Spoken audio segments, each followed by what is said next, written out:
ঘরে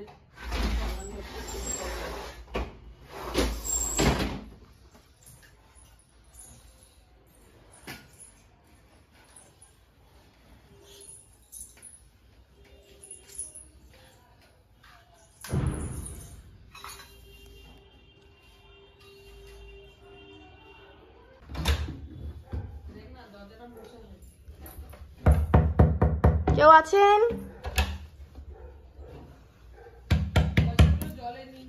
কেউ আছেন? তো গুড মর্নিং বন্ধুরা, কেমন আছো তোমরা সবাই? আজকে হলো গিয়ে রবিবার। এখন থেকে আমি আমার ব্লগটা স্টার্ট করছি। দেখো আমার নাড়ু আর গপু ঘুমিয়ে আছে, ওদের কে উঠাবো, উঠিয়ে বাল্যভোগ দেবো। দেখো কিভাবে ঘুমাচ্ছে। সোনারা ওঠো, ওঠো সোনা, ওঠো গপু সোনা, নাড়ু সোনা ওঠো, সকাল হয়ে গেছে, ঘুমো থেকে ওঠো। দেখো তোমরা কিভাবে ওঠাই ওদেরকে। গপু সোনা, নাড়ু সোনা ওঠো সোনারা, সকালবেলা হয়ে গেছে, ওঠো ঘুম থেকে ওঠো। ওরে বাবা রে, উঠে পড়ো, উঠে পড়ো, একটু ঘুমু করে না। শীতকালটাই কি হয়েছে? ও সোনা আমার গপু,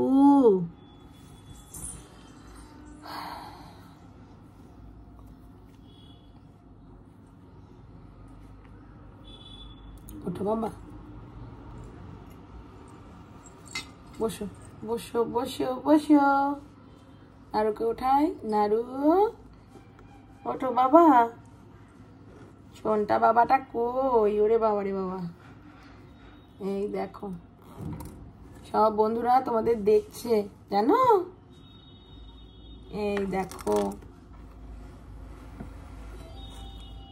হাই করে দাও, গুড মর্নিং বলে দাও সবাইকে,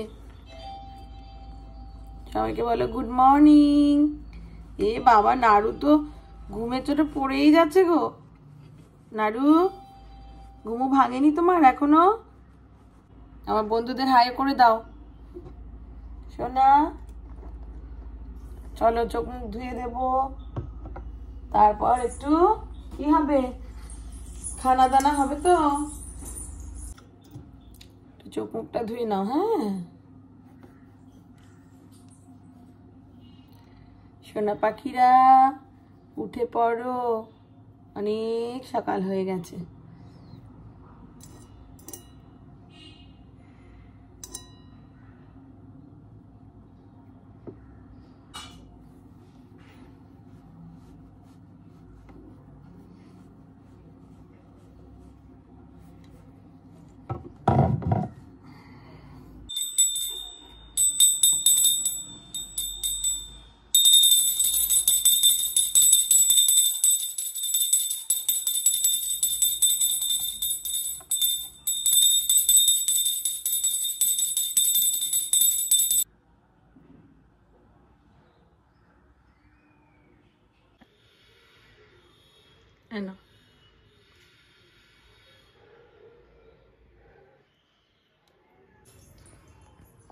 দেখো বন্ধুরা, আমার সোনাদের কেমন সুন্দর লাগছে দেখেছো?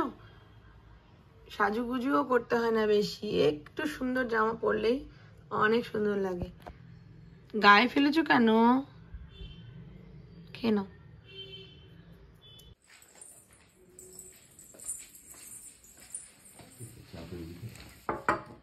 চা নাও।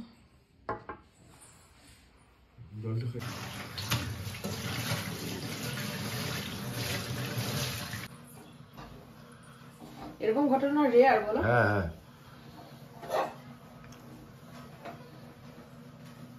খুব কমই শোনা যায়। হ্যাঁ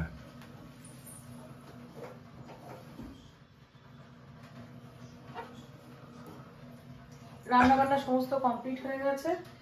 এবার এই যে গ্যাসটা মুছে নিলাম, এই রান্না জায়গাটা মুছে নিয়েছি, বাসন টাসন সব মাজা হয়ে গেছে, মেজে রেখে দিয়েছি এখানে, গোছানো হয়ে গেছে। কটা বাকি রইলো, এই কটা এখন আর গোছাবো না, পরে। তো রোদ উঠেছে বলে একটু কি ভালোই রোদ উঠেছে, দুটো চারটে জামা কাপড় ছিল কেচে দিলাম।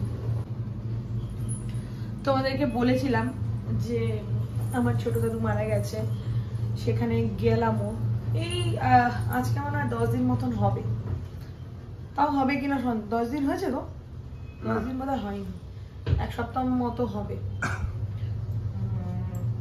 ছোট দাদু মারা গেছে, এখনো কাজও মেটেনি, ঘাট কাজও হয়নি, মানে ওদের অসহ্য চলছে। একটু আগে খবর আসলো ছোট দিদাও মারা গেছে। ওনার স্ট্রোক হয়েছিল, তো বুঝতে পারেনি, শরীরটা খারাপ ছিল। আজকে একটু আগে মারা গেছে, হসপিটালে ভর্তি করা হয়েছিল কালকে, আজকে একটু আগে মারা গেল। আজকে তো রবিবার, যারা বাড়িতে আছে, আমরা একটু পরে বেরোবো। খাওয়া দাওয়া করে নিয়েছি, সব কমপ্লিট হয়ে গেছে, এখন রেডি হয়ে নিয়েছি। এখন এই যে বেরাবো, বললাম ছোট দিদা মারা গেছে, ওখানে যাচ্ছি আমরা। তো সবাই রেডি হয়ে গেছে, সবাই রেডি হয়ে গেছে, মেয়েও রেডি হয়ে গেছে, আমিও রেডি হয়ে গেছি, আমরা 3 জনই রেডি হয়ে গেছি। এবার বেরোবো।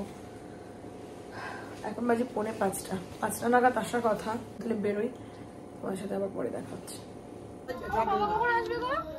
আসবে, ঢুকিয়েছে সবাই।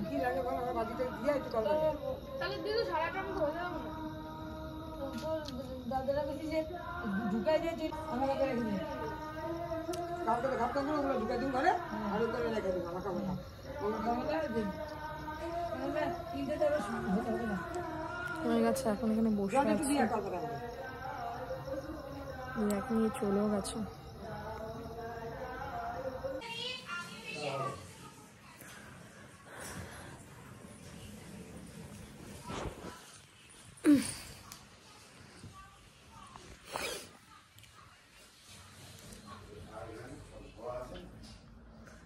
আমরা কিছুক্ষণ হয় বাড়িতে এলাম, এখন বাজে রাত্রি 10:23। এই 15-20 মিনিট আগে আসলাম। ওখানে পরিস্থিতিতে, ওই পরিস্থিতিতে ভিডিও করা তো যায় না, খুব বাজে লাগে। সেই কারণে আমি তোমাদের মানে একটুখানি জাস্ট ওইখানে গেছিলাম, যে একটুখানি জাস্ট ছোট্ট করে একটা ক্লিপ নিয়েছি। ওই যখন আর কি দিদাকে নিয়ে গেল, তারপরে সব ওই পরিষ্কার পরিচ্ছন্ন করছিল, ওই টাইমে একটুখানি ক্লিপ নিয়েছি। কারণ ওই প্রচুর লোক হয়েছিল, পাড়ার লোক প্রচুর ছিল, তা অত লোকের মধ্যে আমি ভিডিও করাটা ঠিক মানে ভালো বোধ করলাম না, সেই জন্য ভিডিও করিনি। আর আত্মীয় স্বজনও ছিল, মানে দিদার বাপের বাড়ির লোকজন ছিল প্রচুর। তো ওই দিদাকে আমরা গেলাম ওই 5টা নাগাদ, দিদাকে নিয়ে আসলো ওই 6টা নাগাদ। একদম রেডি করে নিয়েছিল, যেহেতু হসপিটালে তো ভর্তি ছিল ওই কারণে। তারপরে বেশিক্ষণ রাখেনি, ওই 10-15 মিনিট রেখেছিল। আর আমার মাসিরা তো প্রচন্ড পরিমাণে কান্নাকাটি করছে, প্রচুর পরিমাণে কান্নাকাটি, মানে এত কান্নাকাটি করছে, মানে একই বাড়ির মধ্যে 10 দিনের হেরফেরে 2 জন চলে গেল। এটা খুব মর্মান্তিক, এটা মানে ভাবা যায় না। আমি যখন খবরটা পেলাম তখন তো আমি তো পুরো অবাক, যে এরকম খবর পাওয়ার পর আমি ভাবছি কি যে আমি বোধহয় ভুল শুনছি কিছু একটা। না, এটা হতে পারেনি। এই তো মানে দাদু মারা গেল, কালকে ঘাট কাজ, ওই কি কালকে কি বার, সোমবার ঘাট কাজ, মানে কালকে আর কি, কালকে ঘাট কাজ। তো এর মধ্যে এই খবর, মানে কালকে একটু শরীরটা খারাপ, অনেকদিন ধরেই শরীরটা খারাপ ছিল, একটু বুঝতে পারিনি যে স্ট্রোক করেছে। কালকে একটু বেশি বাড়াবাড়ি হওয়াতে হসপিটালে ভর্তি করা হয়েছিল, স্যালাইন দেওয়া হয়েছিল, অক্সিজেনও চলছিল, লাস্টে ব্রিদিং প্রবলেম হচ্ছিল। আর কালকে ভর্তি করেছে, আজকেই মারা গেছে দুপুর ওই 12টা 12:30 নাগাদ। সব পড়ে গেছে নিচে, দেখো না, এটা চাকা তো ঘুরে এদিকে চলে এসছে, আমার তোলার কোনো ক্ষমতা নেই। সারাদিন একটু রেস্ট নিইনি তো, মানে ওই সকাল থেকে উঠে কাজ বাজ করে খেয়ে দিয়েই বেরিয়ে পড়েছি, মাথাটা ঘুরছে। এখন একটু রেস্ট না নিলে আর মানে খাওয়া দাওয়া করতে পারবো না।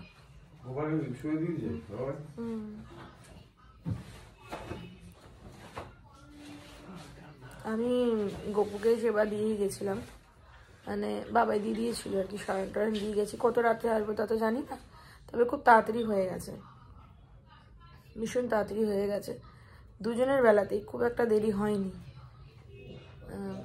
এতক্ষণ ছিলাম ওখানটাতে, জয় একেবারে বার্নিং ঘাটে গেছিলো, ওখান থেকে ওই আবার ওই দিদাবাড়ি গিয়ে আমাদেরকে নিয়ে আসলো।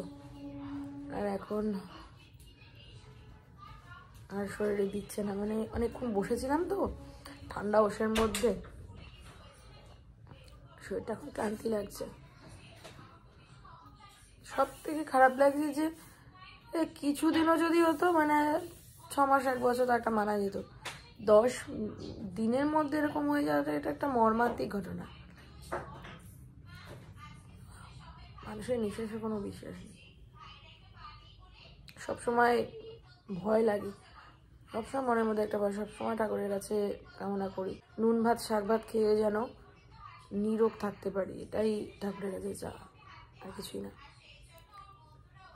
যদিও দিদা দাদু নিরোগী ছিল, বয়স হয়েছিল অনেক, কিন্তু কোনোদিন কোনো রোগ শুনিনি, একটা ট্যাবলেট কোনোদিনও খাইনি, একটা সিরাপ পর্যন্ত খাইনি, মানে কোনোদিনও শুনিনি জ্বর এসছে বা কোনোদিনও শুনিনি কোনো শরীর খারাপ হয়েছে, একদমই কোনো ওষুধপত্র খেত না।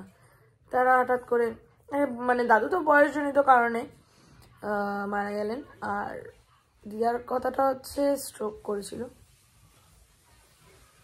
যাই হোক, কালকে ঘাট কাজ, আর যেহেতু অসুচের মধ্যেই আরেকটা অসুচ পড়েছে, তাই জন্য দুটো অসুচ একসাথেই উঠে যাবে, তো কাজ টাজ আছেই। ঠিক আছে, চলো আগে যা হবে সবই তো তোমাদের সাথে শেয়ার করবো।